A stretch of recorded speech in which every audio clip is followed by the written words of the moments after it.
Oh, and when we move on here to everyone's favorite topic, weaknesses. I try to use that different word a lot of times, and I just say opportunities for growth.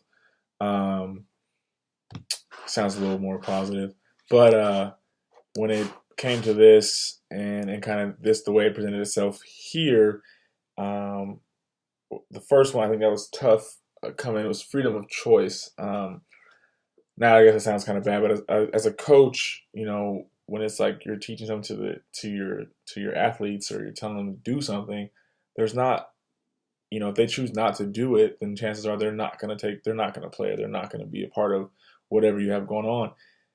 And so you have that attitude is kind of something that I kind of have that mindset going into a lot of things, especially where I'm kind of involved and trying to get the kids to do stuff and kind of get activities going or organizing things. You kind of like, we're going to do this. This is what we're doing today.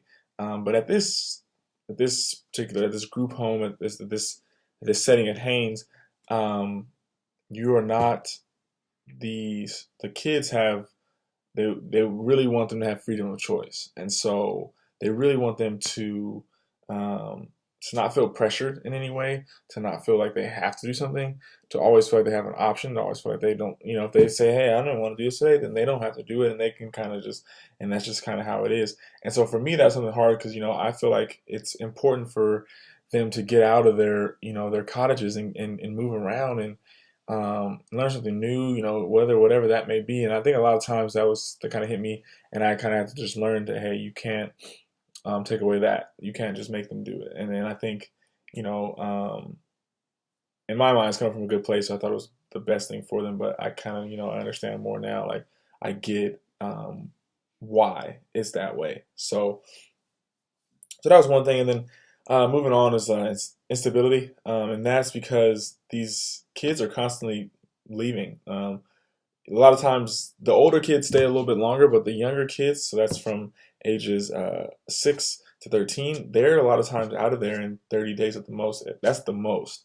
I had kids that I would see for literally a day, and we do something together, and I wouldn't see them again because they either went back to their families or they went to another home, another group home.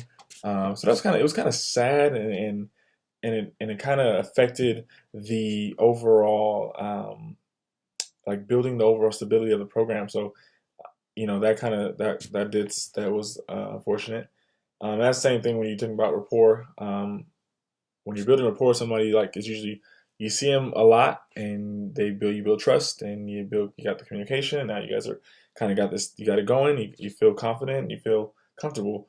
And that kind of goes hand in hand with that was hard to accomplish because a lot of times the kids just weren't there anymore. So a lot of times the kids you built that up with, you just didn't see them anymore, and that meant that they were off to another place. So I think it's all all these, I guess, these opportunities for growth and these weaknesses, taught me a lot of different things, and how to just cherish different moments and things like that. So you know, it was a great learning experience, I think, for me to be a part of this program.